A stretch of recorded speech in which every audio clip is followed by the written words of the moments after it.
Anniversary of Women's Lib. The Modern Pantry restaurant is a rare thing. An award-winning restaurant run by, wait for it, a woman. Of course, there should be nothing extraordinary in that, but women in Britain are still very economically disadvantaged. A full-time working woman in Britain earns, on average, across her entire career, £369,000 less than a man. What's more, us men still take 87% of the top jobs in business. This is the dawning of the age of Aquarius, age of Aquarius. It was these inequalities that the founders of the women's liberation movement had hoped to eradicate. These feminists campaigned on women's issues like pay equality, abortion, contraception and sexism. Harriet Harman was about 20 when that first Women's Lib conference was held. Yet 10 years later, when she first entered Parliament, it was still an overwhelmingly male institution. Just 3% of MPs were female. The figures had improved in 1997 when she got her first government job as Secretary of State for Social Security. Then, thanks in part to Blair's famous babes, a total of 120 women took seats in Parliament. That's still just a fifth of the total.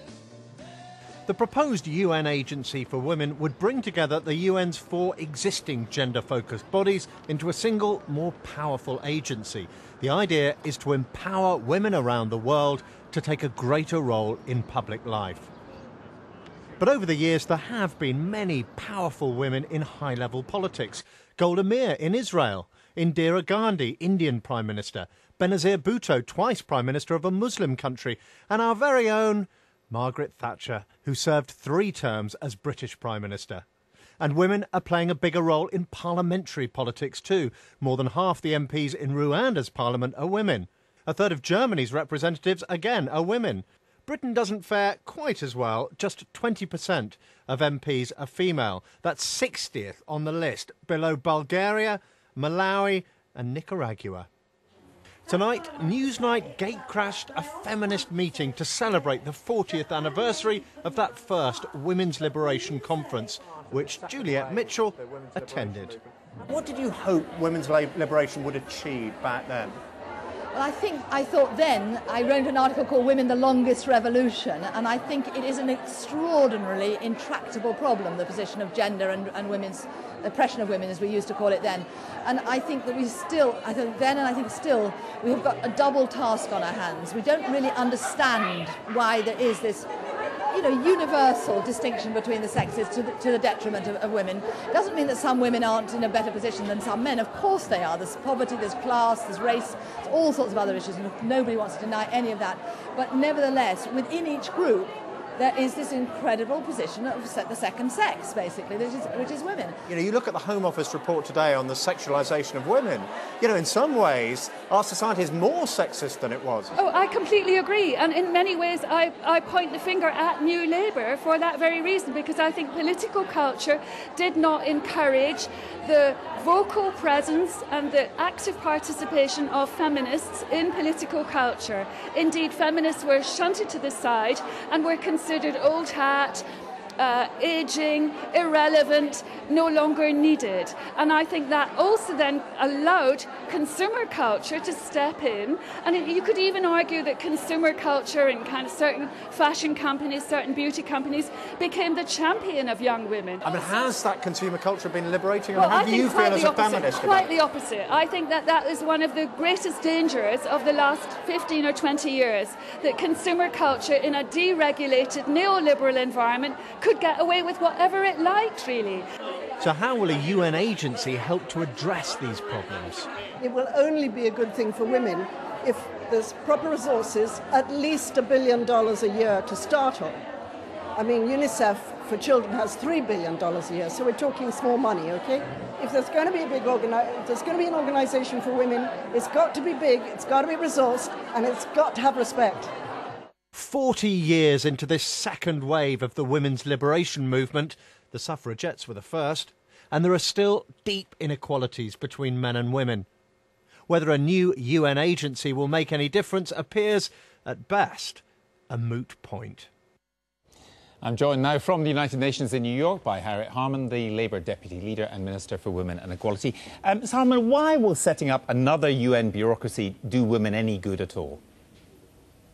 Well, because I think in every continent and in most countries there are now women in parliament, there are now women in government, but although they're breaking down barriers and there's more of them, they're still really pioneers, and a UN agency can back up those women so that they don't have to reinvent the wheel when they're changing their family law policies, when they're changing the laws on to tackle domestic violence. But is there any evidence whatsoever that any of the women who get to the top in power really act any differently from men? I mean, we heard a whole list there. Mrs. Gandhi, for example, she imposed a state of emergency in India and arrested the opposition. Mrs. Bandaranaike of Sri Lanka, she postponed elections illegally. I could go on with a list of women in power who've done no differently, really, from men. Well, I think the women in the House of Commons, for example, have made a massive difference. They've not only changed the face of British politics from when, as you say, when I was first in the House of Commons and I was one of only 3% women, 97% men. Now there are more women in Parliament and they've changed the political agenda. But we've had one of the worst ethics scandals in my lifetime in Parliament since there have been more women in it. Let me just finish that point. No. That basically, when I was first in the House of Commons, issues like domestic violence, maternity pay and leave, nurseries, they were not regarded as political issues, let alone a priority. And the women who've come into the House of Commons have made those issues high up on the agenda, like caring for older relatives. Why is it that your former ministerial colleague, Caroline Flint, amid all this stuff about possibly a culture of bullying from Number 10, was able to say when she quit in June 2009 as a minister that ministers are just female window dressing?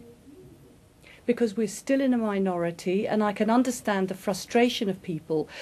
You know, we are pioneers and we've got very much further to go. But actually, women now in all countries of the world, women in their parliaments, women in their governments, want to work together, not to have to reinvent the wheel. And we're stronger when we reinforce each other. And what we've been in the past is very good at identifying the problems as women, but we've never been in positions of power or influence and able to do anything about it. So we've always had to ask men, and we want to do it ourselves. So is the political culture run by Gordon Brown here too macho? Well, I think we could always do with more women in the House of Commons. We could do with more women in government. It's a process of change, and yes, we want to accelerate the change. But I think that we should recognise how far we've come. But yes, we've still got further to go. Women are still paid 20% less than men, and women are not 20% less hardworking than men. They're not 20% more stupid than men. They're not 20% less committed to their jobs than men. But are they put off by a bullying macho culture? Not at all, but I do think we do need women and men working together, and that actually men-only decision-making does not make the right decisions.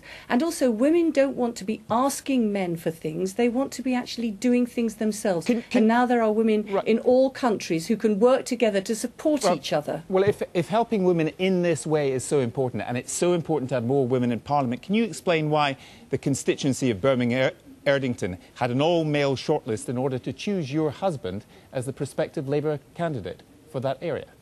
Well, we have increased the number of women MPs, but we still need more women MPs, which is why we're setting aside, and in fact, more than half of the shortlists for MPs, more than half are women only. But you had all women shortlists in the previous seven constituencies in the West Midlands, and an exception was made in this case, and it's your husband. It looks terrible. It looks like rank hypocrisy.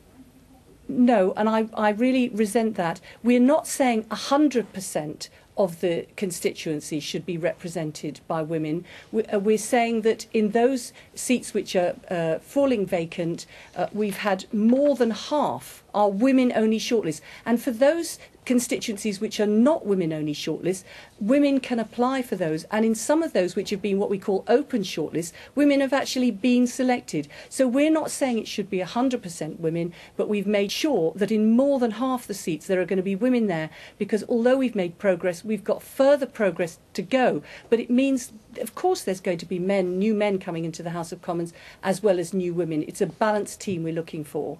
So I hope you'll take that back about rank hypocrisy. I resent that. Thank you very much.